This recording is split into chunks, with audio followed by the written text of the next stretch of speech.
आपने हर स्टेट के chief secretary को, एडमिनिस्ट्रेटिव को, यूटीज के एक लेटर लिखा और कहा है कि मदरसे हैं और मदरसा बोर्ड की जो है सरकारी फंडिंग को रोका जाए क्योंकि ये आरटीई एक्ट 2009 के अगेंस्ट जाता है। और आपने ये भी कहा कि जितने नॉन मुस्लिम बच्चे मदरसों में पढ़ रहे हैं उनको बाहर निकाल के प्राइमरी शिक्षा उनको दिलाई जाए। आखिरकार क्या कारण रहा है और आपकी एक रिपोर्ट आई है, इस बारे में बताएं सर।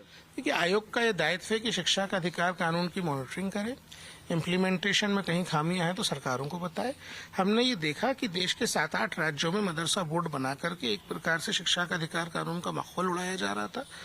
बच्चों को बुनियादी तालीम के अधिकार से वंचित रखा जा रहा था। मदरसा बोर्ड से संचालित मदरसों में ना तो ट्रेन शिक्षक थे, ना इंफ्रास्ट्रक्चर था, ना ही उनको बुनियादी सुविधाएं मिल रही थी और बच्चों का शोषण हो रहा है। इसलिए हमने बोला कि भाई मदरसा बोर्ड बंद कर दीजिए, ये अपने पर्पस को सर्व करने में डिफीट खा गए हैं। हमने ये भी देखा कि इन मदरसा बोर्ड से एफिलेटेड मदरसों में हिंदू बच्चे और दूसरे गैर मुस्लिम बच्चों को रखा जा रहा है। इस रिपोर्ट में सारा का सारा डेटा हमने कंपाइल करके दिया हुआ है। हमने ये भी देखा कि कोई भी राज्य सरकार अनरजिस्टर्ड मदरसों को पूरी तरीके से मैप करने में अभी तक सफल नहीं हो पाई है, जो बेहद जरूरी है। ये देश के 1.25 करोड़ बच्चों के भविष्य से जुड़ा मामला है, ये देश के भविष्य से जुड़ा मामला है कि मदरसों में जो बच्चे बुनियादी शिक्षा के अधिकार से महरूम हो, उनका सर्वे हो, उनकी मैपिंग हो। हमने वो भी रिकमेंडेशन अपनी की हुई है। हमने ये भी देखा कि अनमैप्ड मदरसों के बच्चों को तो देख ही नहीं रही है सरकारें, इसलिए उनको भी तत्काल स्कूलों में दाखिल होना चाहिए। हिंदू बच्चों को वहां से निकाल करके तत्काल स्कूलों में दाखिल कर देना चाहिए। मुसलमान जो देश के हैं उनको शिक्षा के अधिकार से वंचित रखने के लिए पूरा का पूरा षड्यंत्र कुछ मुसलमान लीडर्स द्वारा चलाया जा रहा है। हमको बच्चों को उससे बचाना। नहीं, आप कह रहे हैं कि मुसलमान बच्चों को शिक्षा से वंचित रखने के लिए एक षड्यंत्र है, लेकिन सवाल यह है कि जब भी आप सवाल उठाते हैं मदरसों को लेके, वहां की शिक्षा को लेके, ऑपोजिशन पार्टीज और कुछ जो मुस्लिम ऑर्गेनाइजेशन है वो ये कहते हैं कि मुस्लिम्स को टारगेट किया जा रहा है। आखिरकार मदरसों से ही क्यों समस्या? क्योंकि मदरसे पूरे देश में एक बड़े पैमाने पर चलते हैं, वहां पे लाखों करोड़ों बच्चे पढ़ते हैं। तो कहा यह जाता है कि एक स्पेसिफिक कम्युनिटी को टारगेट किया जा रहा है, चाहे सरकार के द्वारा हो, और अब यह कहा जाएगा कि एनसीबीसीआर के द्वारा आप स्टेट फंडिंग बंद करने की बात कर रहे हैं। देखिए, टारगेट वारगेट करने की तो कोई बात ही नहीं जी। जो इस्लामिक कस्टमरी फंडिंग मदरसों को या दूसरे कामों के माध्यम से मिलती हैं, उनका पैमाना हजारों करोड़ में है। हमने कैलकुलेशन दी है, 10-12 हजार करोड़ की कैलकुलेशन तो हम कर पाए, वो हमने दी हुई है। सरकार की फंडिंग 100-125 करोड़ है, तो उसका कोई मतलब नहीं है।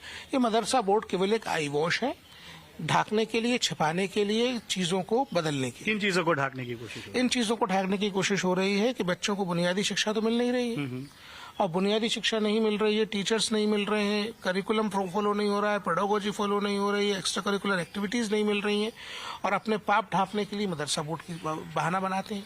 मैंने तो सवाल खड़ा करता हूं मौलाना आजाद के ऊपर भी। मौलाना आजाद ने 1950 में जाकर के दारुल उलूम देवबंद में बच्चों को ये बोला कि वो जो दुनियावी तालीम है जो यूनिवर्सिटीज और स्कूल्स में पढ़ाई जा रही है, उससे आपका भला नहीं होगा, आपका भला तो इस तालीम से होगा जो आप मदरसों में ले रहे हो। क्या सिखाना चाहते थे? बाबा साहब अम्बेडकर के लिखे संविधान में आर्टिकल 45 में स्पष्ट लिखा गया था कि सरकारों के गठन के आजादी के बाद की संविधान लागू होने के 10 साल बाद, 10 साल के भीतर सरकार जो है 6 से 14 साल के बच्चों को बुनियादी शिक्षा का अधिकार देगी। तो आपका शिक्षा मंत्री उसके खिलाफ बोल रहे हैं। कब बोल रहे हैं? 75 साल पहले बोल रहे हैं। और 20 साल तक लगातार मुसलमानों को शिक्षा मंत्री मिले, मुसलमान कम्युनिटी से शिक्षा मंत्री मिले देश को, लेकिन उन्होंने मुसलमान बच्चों की भलाई के लिए कुछ भी नहीं किया। आपने एक चीज और कही, और आपने पहले भी सर ये बात उठाई है कि नॉन मुस्लिम्स को मदरसों से निकाला जाए और उनको एक जो बेसिक तालीम है वो दी जाए। पिछली बार जब आपने कहा था और कहा था कि बच्चों को निकाला जाए, बेसिक तालीम दी जाए, अगर मदरसे जाना चाहते हैं बच्चे तो वो बेसिक शिक्षा ग्रहण करें, उसके बाद अगर वो चाहते हैं मदरसे जाए। लेकिन नॉन मुस्लिम जो स्टूडेंट्स हैं वो मदरसे में जा रहे, कितने बच्चे ऐसे हैं? कुछ मैपिंग हुई है सर? और आखिरकार ये क्या कारण है आप नॉन मुस्लिम बच्चों को मदरसों से निकालने की बात कर रहे हैं? हमने राज्यवार आंकड़े दिए हुए हैं। सरकार की फंडिंग प्राप्त मदरसों में ही नॉन मुस्लिम बच्चे हैं, ये हमारी रिपोर्ट में खुलासा हुआ है। तो सरकार की फंडिंग हिंदू बच्चों को इस्लाम की प्रीचिंग देने के लिए तो नहीं है, इसलिए सरकार की फंडिंग तत्काल बंद हो जाना चाहिए। दूसरी बात यह है जो आपने सवाल उठाया है कि हिंदू बच्चे मदरसा क्यों जा रहे हैं, वही सवाल तो हमने राज्यों से पूछा है। हमने इस बार डेटा दिया है, जिस राज्य से हमको डेटा मिल पाया हमने दिया है किस राज्य में मदरसों में जो सरकार से फंडेड है हिंदू बच्चे पढ़ रहे हैं। हर राज्य का मदरसा बोर्ड जो है वो अपनी स्थापना में अपनी परिभाषा में बोल रहा है कि वो इस्लामिक शिक्षा का केंद्र है। भारत के संविधान का अनुच्छेद 28(3) कहता है कि बिना माता पिता की लिखित सहमति के कोई भी बच्चे को उसके धर्म के विपरीत कोई शिक्षा नहीं दी जा सकती। हमको राज्य सरकारें हिंदू माता पिता की वो सहमति बताने में विफल हुई कि वो क्यों अपने बच्चों को इस्लामिक शिक्षा देना चाहते हैं। इसलिए बच्चों को जो है इन मदरसों से निकल के तत्काल स्कूलों में आ जाना चाहिए। All right, with the way of teaching as far as when it comes to this report that has been prepared by the NCPCR that consists of nearly 11 chapters, Hina and Mohit who are joining us right now, Hina will explain to us as far as these chapters are concerned, mentioning the history of madrasas and their role when it comes to the alleged violation of educational rights of children. Well, that's right. It has become a big issue as well. And this is the letter, in fact, that has been written by the National Commission for Protection of Child Rights, NCPCR, to chief secretaries and administrators of all states and union territories. And what it mentions is very, very important, Amita. It says that the Right to Education Act 2009 is grounded in the belief that achieving values such as equality, social justice and democracy is only possible through the provision of inclusive education for all.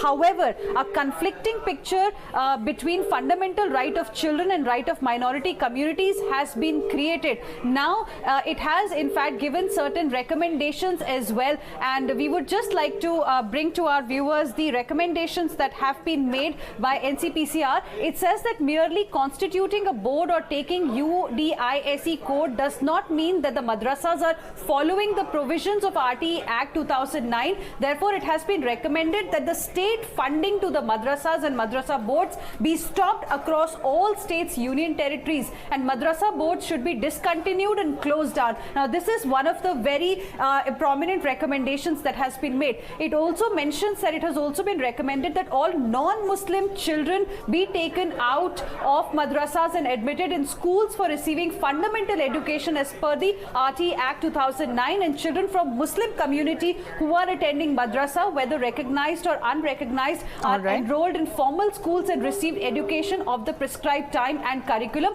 as per the RTE Act 2009. So these are some of the key recommendations that have been made by the Commission to states and union territories. All right, Hina, thank you for that update. In fact, while Mohit was also speaking with the NCPCR chief, Mohit, you can highlight as far as when it comes to the points in the three factors that he has been raising, calling upon the duty of the state governments to ensure that all children receive formal education in schools which are duly defined in the Constitution.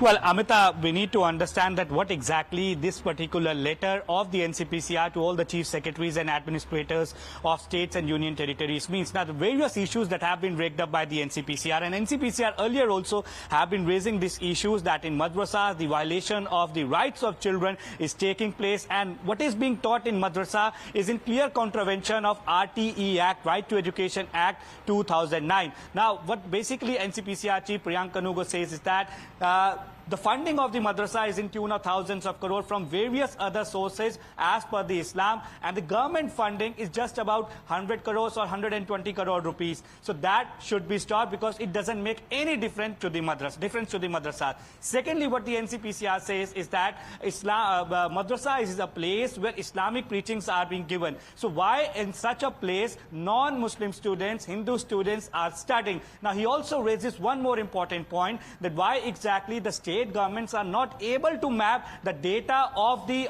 unregistered madrasas and how many non-Muslim students are studying in all these states. Now he also went on to say that only in state-funded madrasa, this is very important, only in state-funded madrasa, that is the government-funded madrasas, non-Muslim students are studying, and Hindu students are studying in only those madrasas which are funded by the state, and hence the funding of these madrasas should be stopped. He also went on to say that madrasa boards are doing everything else other than teaching the students the students, and hence they also should be discontinued. Now he also went on to say that in madrasas the proper education as per the RTE Act 2009 is not being given to the students. So writing to all of the states and the union territories, and before that even when it comes to the NCPCR had taken up this issue as far as children's education rights are concerned to the Supreme Court as well, saying and talking about that merely teaching a few books in the curriculum is a mere guise in the name of imparting education that does not ensure that children are receiving formal and quality education. Mohit, thank you very much for joining in. We'll try and